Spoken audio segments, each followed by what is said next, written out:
Hello my YouTube family, कैसे हैं आप सब लोग। Welcome my YouTube channel voice of Nilofar. तो चलिए आज की कहानी शुरू करते हैं। अनिल ट्रेन के जनरल बोगी में बर्थ सीट पर सोया हुआ था। गाड़ी रुककर वापस चली तो अचानक उसकी नज़र अपनी तलाकशुदा पत्नी मोनिका पर पड़ी। पता नहीं कब वह उसके सामने वाली सीट पर आकर बैठ गई। 5 साल बाद वह उसे देख रहा था। वह बहुत ज़्यादा कमज़ोर हो गई थी और उसने पुरानी सी साड़ी पहन रखी थी। ना तो माथे पर बिंदी और ना ही गले में मंगलसूत्र था। उसने अभी तक दूसरा विवाह नहीं किया। क्या अभी तक वह मेरी तरह अकेली ही है? अनिल ऐसा सोच ही रहा था, तभी मोनिका की नज़र उस पर पड़ी। नज़रें मिली तो अनिल ने दूसरी तरफ देखने लगा। फिर पता नहीं अनिल के दिमाग में क्या आया कि वह सीट से नीचे उतर आया और मोनिका के पास बैठे आदमी से कहा कि आप ऊपर वाली सीट पर चले जाएं। आदमी मान गया। तब अनिल मोनिका के पास बैठ गया। बैठते ही अनिल बोला, मोनिका कैसी हो? मोनिका खिड़की की तरफ देखते हुए बोली कि मैं ठीक हूँ। और आप? अनिल बोला, मैं भी ठीक हूँ। और जयपुर जा रही हो? त्योहार होने के कारण रिजर्वेशन सीट नहीं मिली, इस कारण जनरल बोगी में आना पड़ा। तुम कहाँ जा रही हो? वह बोली, मैं भी जयपुर ही जा रही हूँ। आजकल माँ वहीं भाइयों के पास ही है, बीमार है, इसलिए मिलने जा रही हूँ। काफ़ी देर दोनों चुप रहे। फिर अनिल बोला, एक बात पूछूं? मोनिका ने आंखों से ही पूछा, क्या? अनिल ने संकोच करते हुए पूछा, अभी तक शादी क्यों नहीं की? वह कुछ नहीं बोली। मगर जब अनिल ने दोबारा नहीं पूछा तो मोनिका ने पूछा, आपने की है शादी? अनिल भी बोले बिना में गर्दन हिला दी। फिर काफ़ी देर तक दोनों चुप रहे, मानो एक दूसरे को परख रहे हो।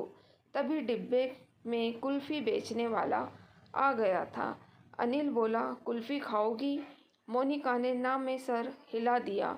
अनिल ने रिक्वेस्ट करते हुए फिर पूछा, खा लो यार, तुम्हारे साथ मैं भी खा लूँगा। जानता हूँ तुम्हारी सबसे पसंदीदा चीज़ कुल्फ़ी है। हाँ, थोड़ा मुस्कुराई तो अनिल ने महसूस किया कि वह अपनी आंखों से बहाने वाले आंसुओं को समेटने का प्रयास कर रही है। 5 साल उसके साथ रहा था। जब वह अपने आंसुओं को समेटने का प्रयत्न करती तो ऐसे ही मुस्कुराया करती थी।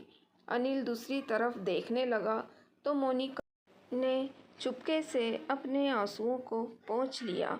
फिर वह सहज होकर बोली, एक शर्त पर खाऊंगी। अनिल बोला, क्या शर्त है? तो मोनिका बोली, पैसे मैं दूंगी। अनिल कुछ नहीं बोला। फिर मोनिका ने 2 कुल्फ़ियाँ खरीद ली और एक कुल्फ़ी अनिल को देते हुए बोली, अब मैं भी कमाने लगी हूँ, एक प्राइवेट स्कूल में पढ़ाती हूँ, महीने के 10,000 रुपये मिलते हैं। कुल्फ़ी खाते हुए अनिल बोला, तलाक के समय कोर्ट के आदेश पर मैं तुम्हें 30 लाख रुपए दे तो रहा था, अगर ले लेती तो अपना स्कूल खोल लेती, जबकि तुम बहुत स्वाभिमानी हो। इस ज़माने में पैसों के बिना कुछ नहीं होता। वह हंसकर बोली, अगर ले लेती तो अपने ज़मीर को क्या जवाब देती? यह ज़मीर रोज़ कहता कि जिसे छोड़कर आई हो उसी के सहारे पल रही हो। अनिल बोला, तुम बहुत अच्छी हो, मासूम हो। यह एहसास मुझे तुमसे तलाक लेने के बाद हुआ। तुम यकीन नहीं करोगी, मैं बहुत बदल गया हूँ। पीना बिल्कुल छोड़ दिया है, गुस्सा बिल्कुल नहीं करता। अब मैं किसी को नीचे दिखाने की कोशिश भी नहीं करता। जो तुम्हें सबसे बुरा लगता था वह सब बुरी आदतें मैंने छोड़ दी है। वह उदास होकर बोली, अब क्या फ़ायदा? जब मैं मना किया करती थी तब आप मेरी एक भी बात नहीं सुनते थे। आपके कारण मैं हमेशा टेंशन में रहती थी। इसी कारण मेरा 2 बार गर्भपात भी हुआ, वरना आज मेरे भी 2 बच्चे होते। एक 9 साल का हो गया होता, दूसरा 7 साल का होता।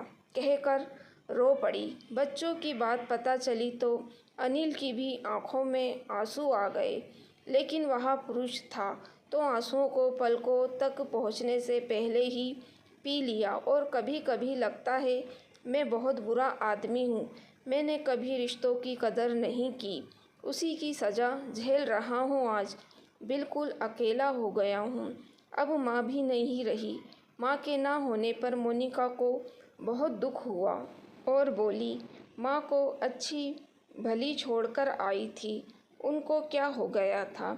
इस बार अनिल भावुकता के कारण अपने आंसुओं को नहीं रोक पाया और बोला, वह तुम्हें हर दिन याद करती थी, बोलती थी बहू को वापस घर ले आओ।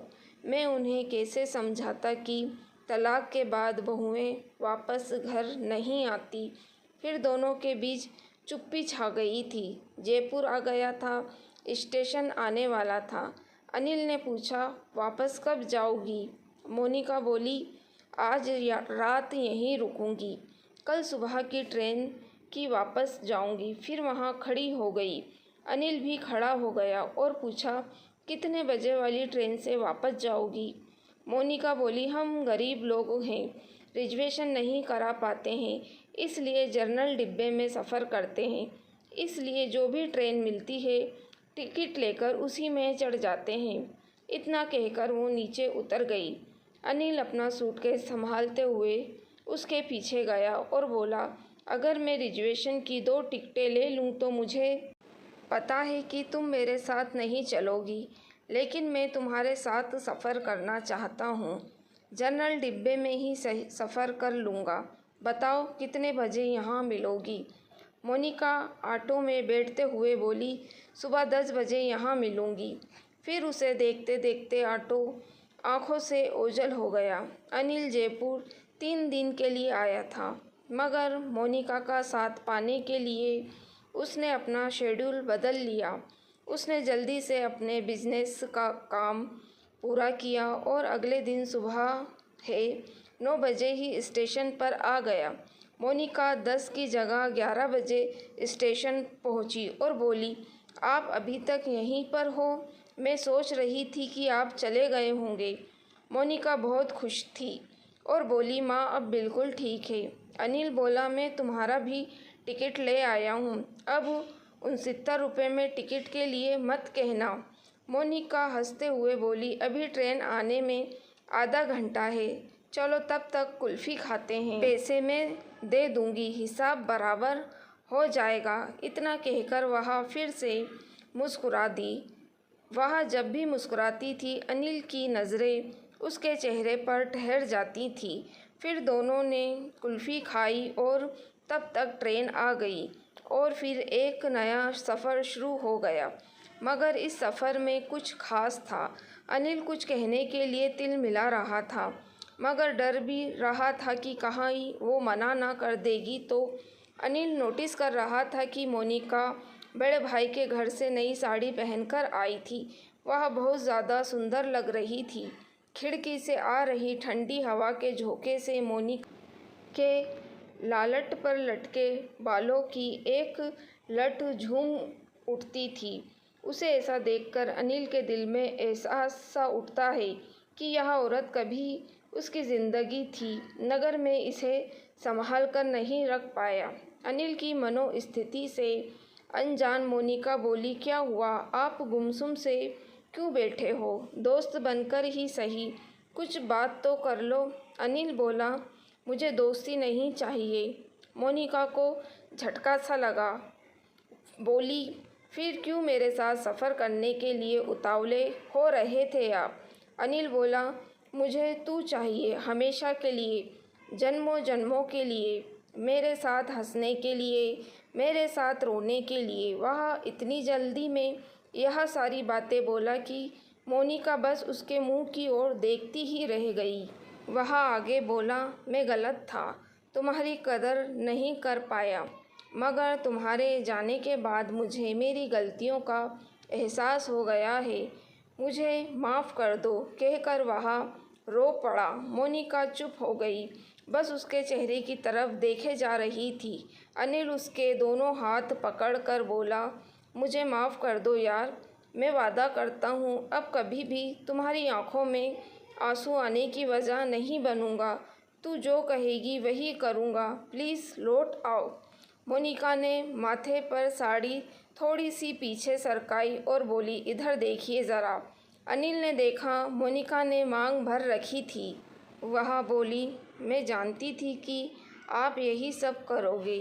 थक गई हूँ मैं अकेले चलते चलते, कहते हुए वह अजीब सी मुद्रा में मुस्कुराने लगी। अनिल बोला, मैं जानता हूँ जब तेरा दिल रोने का होता है तब तू ऐसी ही मुस्कुराती है। मत रोक इन आंसुओं को, इन्हें बह जाने दो, दिल हल्का हो जाएगा। इतना सुनते ही मोनिका का संयम जवाब दे गया और वह ज़ोर ज़ोर से रोने लगी। पूरे डब्बे के लोग उन्हें देखने लगे, मगर मोनिका ने लोगों की परवाह नहीं की। वह अनिल के कंधे पर सर रखकर रोती रही। कुछ देर बाद मोनिका का गांव आ गया। गाड़ी कुछ पल रुकी, फिर चल पड़ी। मोनिका को अब वहां उतरना ही नहीं था। जिंदगी में एक नया सफ़र फिर से शुरू हो गया। अब उसकी मंजिल मायका नहीं, पिया का घर था, जो वर्षों से उसके लौटने का इंतज़ार कर रहा था। अब वह भी अनिल के कंधे पर सर रखी हुई थी, आंखें बंद कर मंद मंद मुस्कुरा रही थी। तो दोस्तों, कैसी लगी आपको कहानी? लाइक और कमेंट करके ज़रूर बताइएगा। मेरी वीडियो को शेयर करना ना भूलिएगा। मेरे चैनल वॉइस ऑफ नीलोफर को भी सब्सक्राइब ज़रूर कीजिएगा। Thank you for watching.